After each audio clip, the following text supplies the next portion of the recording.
Hey there, guys. It's Celine. It's Friday, the 28th, and it's about 2 o'clock in the afternoon, 28th of January, 2022. And I just thought of a sort of an angle where I might combine things that people are going through or that I am also going through at the moment, because these are tough times. It's really strange. I've talked to a few people over the week. I've actually had the opportunity to go outside the house again, um, 2 times for longer than 10 minutes to go to the supermarket.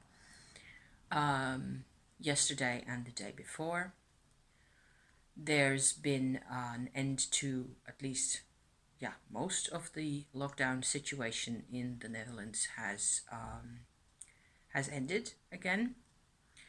So that's really awesome news. And tonight, my husband and I are actually going to go out and have a pancake together that somebody else cooked for us. So that's pretty awesome. Um, I find that I need to talk about things. So hence, here I am, you know. Because over the past couple of days, where I was quite um, happy is a big word, but let's say happy to be outside again. I've been to my local history society. Again, actually did some work there. Basically, very, it's just my brain was okay with that. There weren't that many people. It was safe. It was really cool to, chat to a couple of the people and to actually, see people's faces and hear their stories and hear the things and so on. And those people know me by now, more or less. Not really personally, but it's yeah, it's okay. And on Wednesday, I actually went out to the nearest, largest town, which is like a quarter of an hour bus drive, really away, 20 minutes or so, because I needed saffron. That's what's right up here. Actually, it's still here. I got a huge pot of saffron for €7.50. I'll show it to you because I actually went to town to get saffron. Yes, I actually baked a cake with this stuff. Let me see. There's the pretty beautiful. This is one of the colors that will cheer me up no matter what, really. Plus the smell. I have no idea what the aromatherapy qualities of this stuff would be, really. I know that it's fairly expensive. This is actually really cheap because it's really astringent and bitter somehow, and it's full of pollen and reproductive joy. Maybe I should carry this on my heart chakra for a month or so because it actually cheers me up a bit. I can use some cheering up, yes. So that's pretty cool that I actually went and got that. I also just traipsed around the town and chatted to another person that I know fairly well, and got myself somebody is putting something in their bins over there. That's what that noise was. Um, I bought like a little bracelet with crystal, different types of crystal like turquoise and jasper in there. It's quite pretty. And a ring with a little skull on it that's actually a mood ring, so it changes color every 5 minutes. It's, things like that. Yeah. So, and I talked to everybody, and I saw a couple of faces that I know, and people saw me, and everybody was really pleased to just be, you know, engaging with each other. But everybody's exhausted, and it's like we are exhausted, and that's where I'm coming from with my story today, is that we're what it seems like, what I hear, and I feel myself to belong to that group of people as well.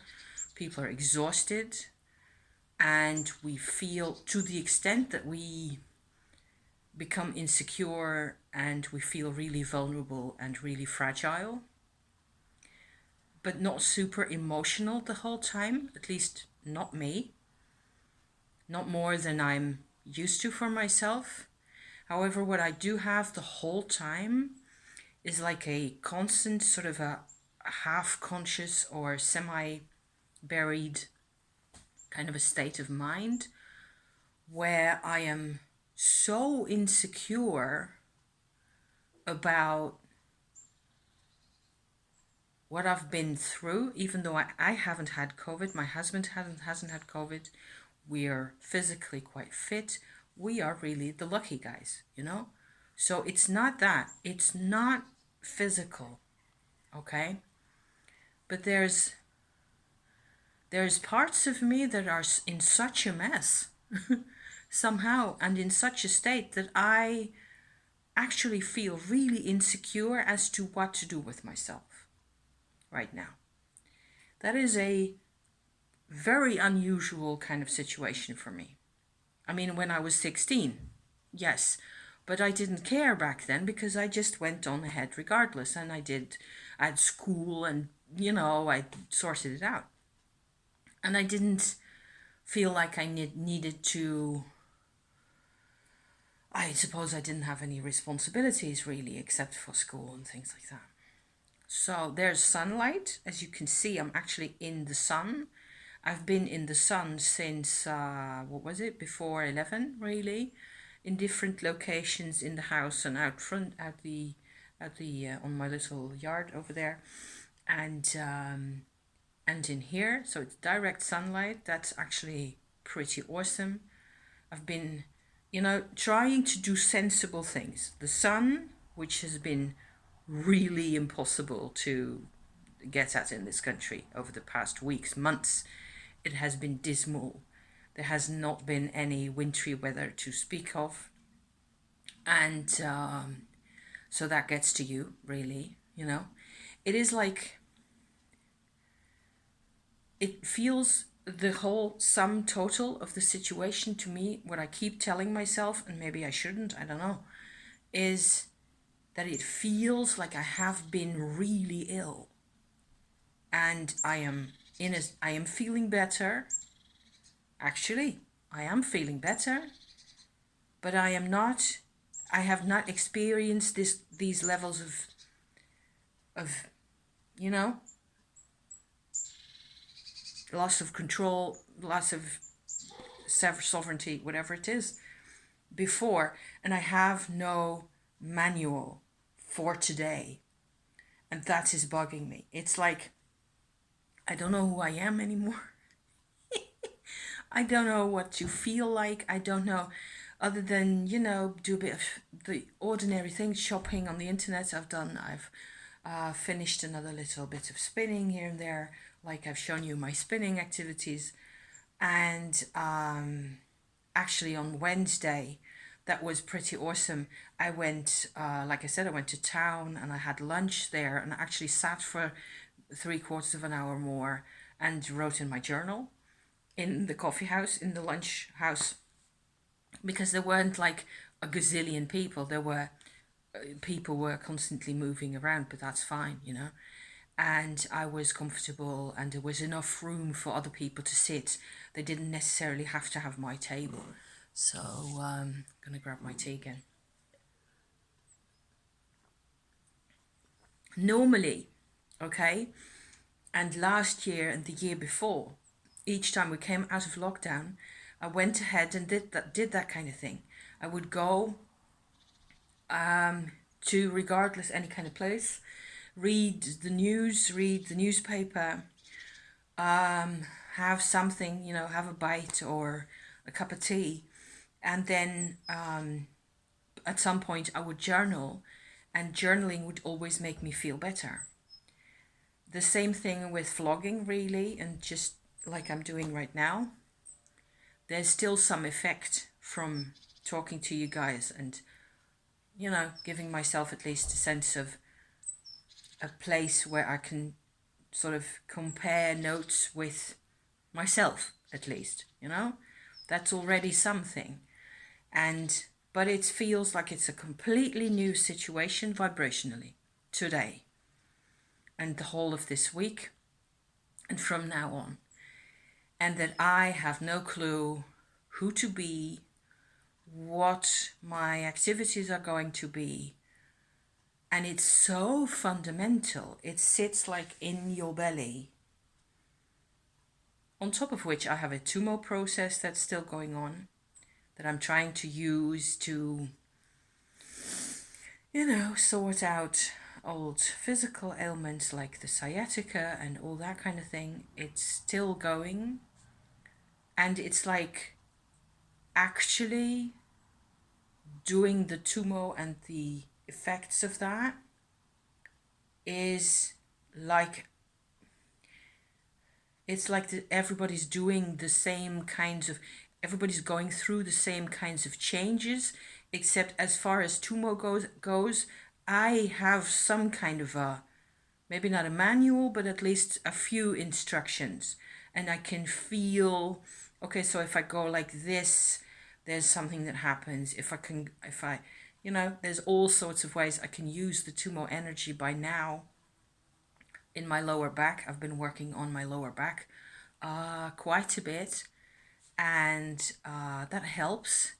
But I still have muscle pains in my legs and my lower back that are bugging the daylights out of me.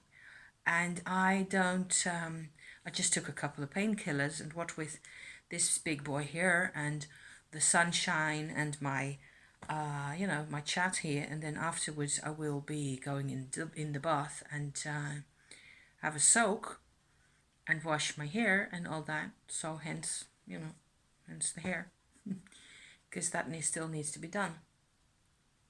I can sort of see how that's helping. I am still making progress, but I am feeling, because you feel so super fragile, it's like the slightest provocation brings out anger or distress, It is like a very narrow beauty spot. What do you call those? Sweet spot, where you actually feel more or less okay. So you forget about everything else. And the moment you are pushed out of through a boundary for some reason, or just because you hurt your hand because you burnt it on the hot teapot or something like that, or because of something somebody says, or something somebody doesn't say, or because of the weather or whatever, it is so tricky to keep a state of, it's like you have no stored energy anymore. Everything's completely depleted. And for me, that's a really unusual situation. And that is including in with my Tumo, which is normally an energy supplier.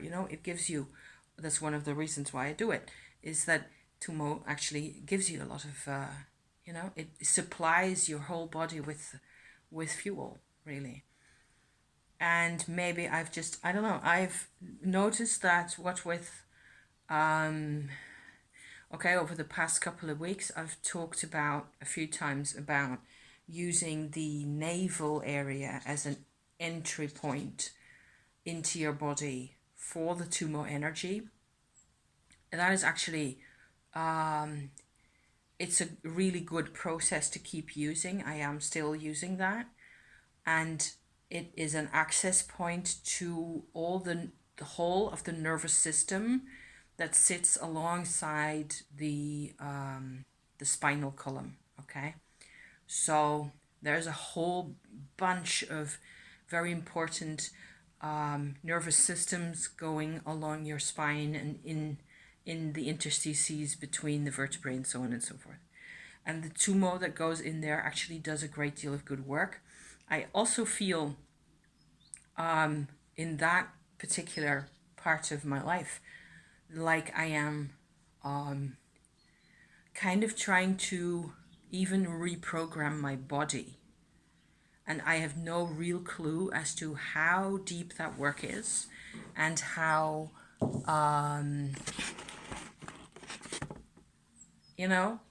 whether maybe there are other things I should be considering as I do this, that I need extra like aftercare or something. Because, for example, if you go through the navel chakra, navel area into the whole, this you enter a system in your belly that has everything to do with the way your whole body was built up when we were in mama's belly, okay, when we were in the womb still. So our fetal development is what you're looking at. And I've noticed that my whole right side of my body actually has areas where it functions less well. I've talked about this quite a number of times already. In terms of my sciatica problems, it's all part of the same deal. The tonsils on that side of me are always, etc., etc. Okay. It feels like an invisible warp happening. So you're slightly off center, slightly, like my left side is slightly larger than my right side, for example. This happens a lot, and also in forms that are a lot more extreme when people have scoliosis and things like that in their backs. So I don't have that or anything remotely similar, but there is an asymmetry, and there's the Tumo apparently wants me to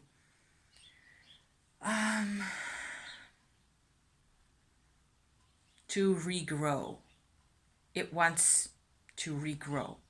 So I don't think anybody really ever does this. Maybe in Tibet, where people are practicing Tumo every day, they actually get a chance to do these kinds of practices. I am not sure, and I've never heard anybody talk about this. So I am really on my own with this part of my process and with this part of what it's like. And I notice, certainly, as I sit here and try to, explain this all, that the tumo is being used in there. So I noticed, for example, if you go into the navel area all the way through to the backbone, to the vertebrae, in your spine, like so, you can go down and up along the spine with the energy. And what I've done, what I so far found to be most beneficial, is to go down and to sort of envelop my tailbone in the Tumo energy. So this is a different level of activation. You're not going from the first Dantian energy right into there. It takes quite a bit more time and more developments and more activations before you actually get to where the Tumo energy is really becoming so malleable that you can actually direct it inwards into, you can do anything with it really at this stage.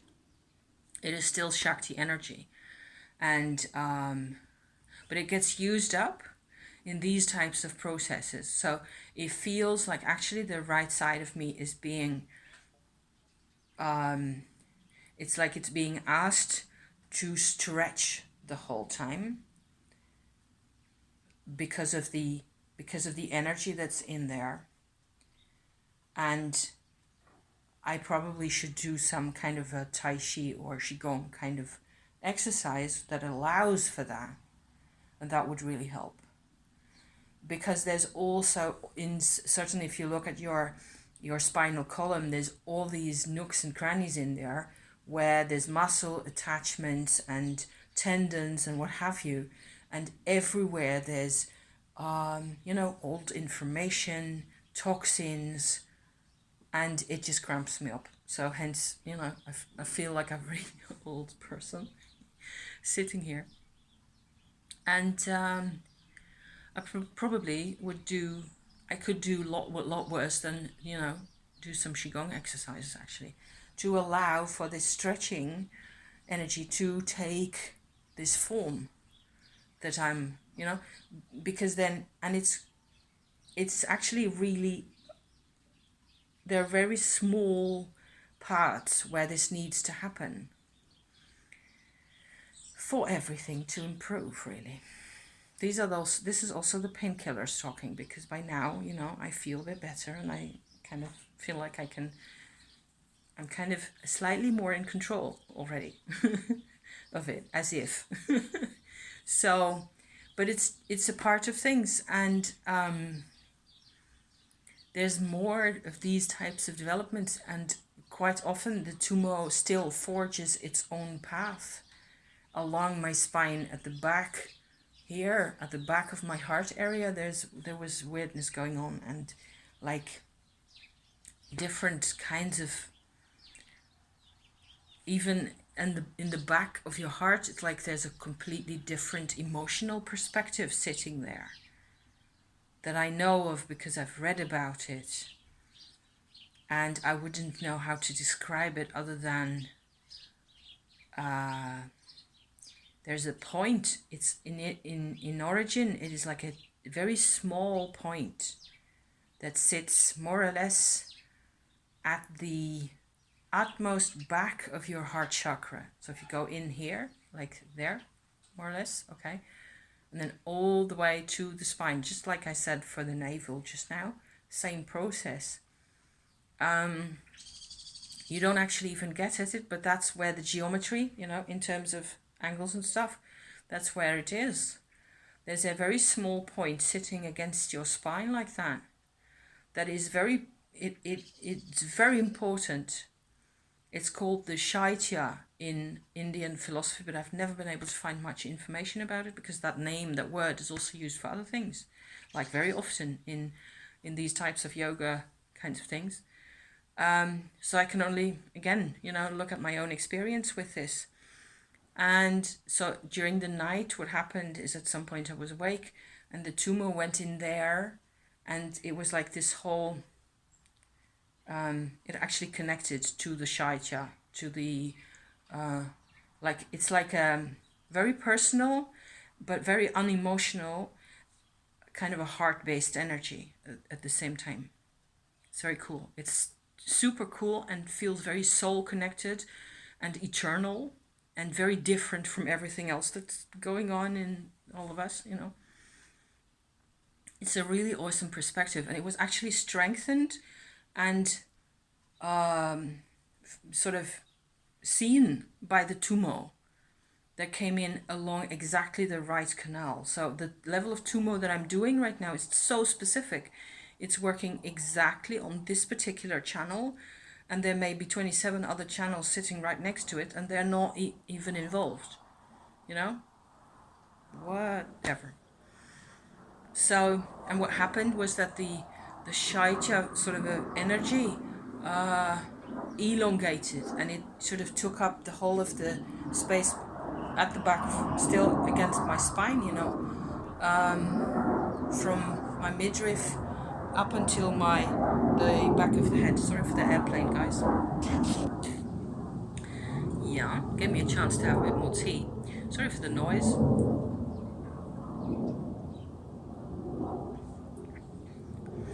So this kind of an energy was actually, it felt really good, and I felt like this is probably going to affect me in a good way again over but it's like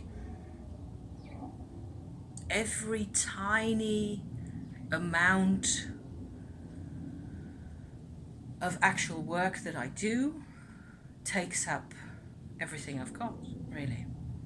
So that's weird, and it's unusual. Normally I have more pep than this, I feel, at least, that I have more pep to, certainly with this kind of weather, when I'm, having had quite this level of sunshine. It's the first time this year, and the first time in 4 months or so that I've actually had enough sun for a bit. So yeah, so I'm angry about that. I am very upset about not having enough sunlight. In practical terms, there's menopause things happening, which I am also quite insecure about. So there's a whole lot more insecurity, but we've been dancing around that for a year now.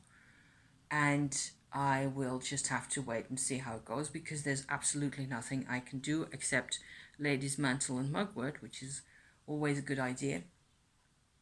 and you know, bath and general well-being. I am not too worried either way.